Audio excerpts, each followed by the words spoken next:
बिस्मिल्लाहिर्रहमानिर्रहीम।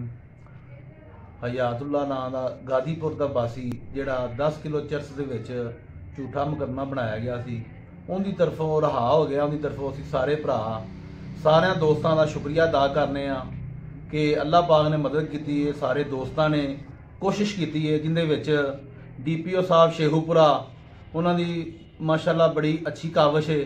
उस तो बाद मियाँ जलील अहमद साहब शरकपुरी MPA साहब उन्होंने माशाअल्लाह बड़ी काविश की है। उस तो बाद असी तफ्तीशी टीम जिहड़ी है शरकपुर शरीफ की जवेद साहब ने उन्हों की काविश नूं बहुत ज़्यादा शुक्रिया अदा करने और उस तो बाद SHO साहब का शुक्रिया अदा करने। उस तो बाद असी DSP साहब जिहड़े ने जिन्हों ने साडी फरोज वाले ब्लाक के पूरी तफ्तीश की है, पूरे पिंड की, उन्हों का शुक्रिया अदा करने। और उस तो बाद असी अपने गाजीपुर गाँव एक एक बंदे का शुक्रिया अदा करने कि माशाअल्लाह उन्होंने साडे नाल पूरा तावन किया है और उन्होंने हक अदा किया है कि अगर बच्चा बेगना है तो उनके नाल उन्होंने फुल तावन किया है। उनके नाल टुरे ने, बारिश भी टुरे ने, तूफान भी टुरे ने, हर जगह ते फरोज वाले गए ने, शेखूपुरे गए ने। असी उन्होंने सारे भरावां का शुक्रिया अदा करने। चौधरी मोहम्मद असलम साहब का शुक्रिया अदा करने, अरशद साहब का शुक्रिया अदा करने। उस तो इलावा जेड़े लोग ने सिक्योरिटी अदारे जिन्हों ने रिपोर्टां दित्तियां ने कि बच्चा बेगना है, उन्होंने ही इंतहाई शुक्रिया अदा करने। सामने नहीं आए, उन्होंने ये काम किया साडे नाल, असी उन्होंने बहुत ज़्यादा शुक्रिया अदा करने। और गाजीपुर खासकर मोहम्मद जुबैर साहब, फैसल साहब और साडे भाई अताउल्ला नूर साहब एडवोकेट हाई कोर्ट, उन्होंने भी शुक्रिया अदा करने। उन्होंने सब की मेहरबानी है। उस तो इलावा साडे नाल सब तो पहलों बिलाल भंगू साहब चले ने, असी उन्हों की बड़ी मेहरबानी, उन्होंने साडे नाल टुरे ने, उन्होंने बहुत ज़्यादा शुक्रिया अदा करने कि सारे भरावां की काविशां दे नाल साडा बच्चा रहा हो गया है।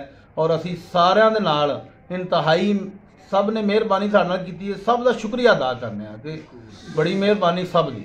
अल्लाह हाफ़िज़। और दोबारा चलो।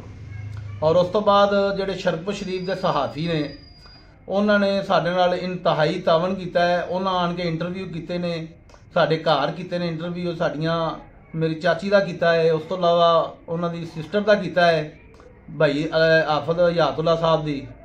और सारिਆਂ ਨੂੰ उन्होंने ये शेयर की है चीज़ कि बच्चा बेगना है।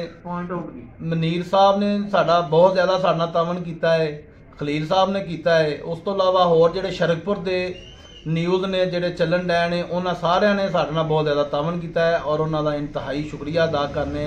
असीं अपनी पूरी बरादरी वालों शुक्रिया अदा करने, अपने सारे दोस्त अहबाब वालों शुक्रिया अदा करने। सब की बहुत ज़्यादा मेहरबानी।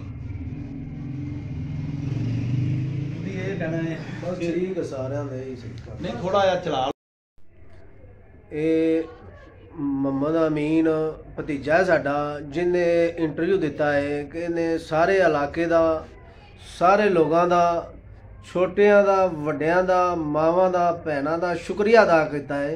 असी इनकी गल की तईद करने कि इन्हें बिल्कुल असी इहदे नाल शाना बशाना खड़े हो के इस गल की तईद करने कि इन्हें बिल्कुल ठीक किया है। असी इहदे नाल असी सारे लोगों का शुक्रिया अदा करने और बहुत बहुत मेहरबानी इन्हां लोगों की जिन्ना पहचानते भी नहीं सानू, जेडे लोग सानू जानते भी नहीं, उन्हें बेगुनाह हयातुल्ला की गल नूं अदारियां तक उन्होंने अदारियां नूं जगाया है, जिन्ना इस गल की तस्दीक की है। और उन्होंने अदारियां ते असी बेहद खुश हाँ कि जिन्हों ने इस मैरिट ते फैसला किया है कि बच्चे की तस्दीक की, एक बेगुनाह का साथ दे के उन्होंने रिहा की एक ऐसी काविश की जिन्हों 15-16 दिनों के एक वड्डे केस तो उन्होंने रिहा किया गया है। कि बहुत वड्डा शुक्रिया अदा करने उन्होंने अदारियां का, उन्होंने अदालतों का, उन्होंने वकीलों का, जिन्हें सारियां कोशिश करके इस नूं पाया अंजाम तक पहुँचाया।